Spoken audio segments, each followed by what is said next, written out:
দিনে আসতে পারে। আমরা যার যার জায়গা থেকে ইনশাআল্লাহ আজকের এই বদর দিবস সামনে অত্যন্ত গুরুত্বপূর্ণ আলোচনা করবেন। জেলা বিএনপি হয়ে যাচ্ছে, এটা আমরা কোন সুন্দর দৃষ্টিতে দেখবেন। আমরা সকলকে শ্রদ্ধা বিশিষ্ট সমাজসেবক, বিশিষ্ট গুণীজন জনাব অ্যাডভোকেট আজকে হেফাজত ইসলাম আসলে এরকম একটা দিনে, এরকম একটা সময়ে, রমজান মাস, সিয়ামের মাস, এই মাসে আমরা আগে যদি আমরা এরকম কোন একটা অনুষ্ঠান করত, কিন্তু 5ই আগস্টের পরে আমরা দেখতে পাচ্ছি বাংলাদেশের আলোচনা।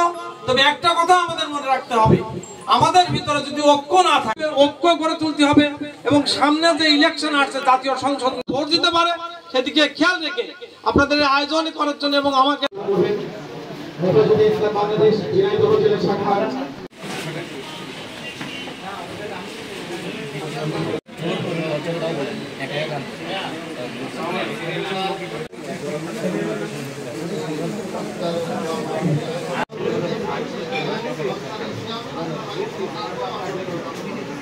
মাধ্যমে তারা ঈমান এবং ঈমান শক্তি অর্জন করে রুহানি শক্তি।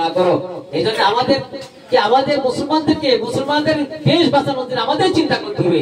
ইহুদ নাসারাকে মাফ করে দাও আল্লাহ, আমাদেরকে মাফ করে দাও, আমাদের ছেলেমেয়েদেরকে মুসলমানদের উপর রহম করো মাওলা। আর কত কাল তার নির্যাতন ভোগ করবে আল্লাহ, আমরা তো আল্লাহ যাদের মাফ হবে না রমজান তাদের হতভাগ্য লোক আর কেউ হবে না রে মাওলা।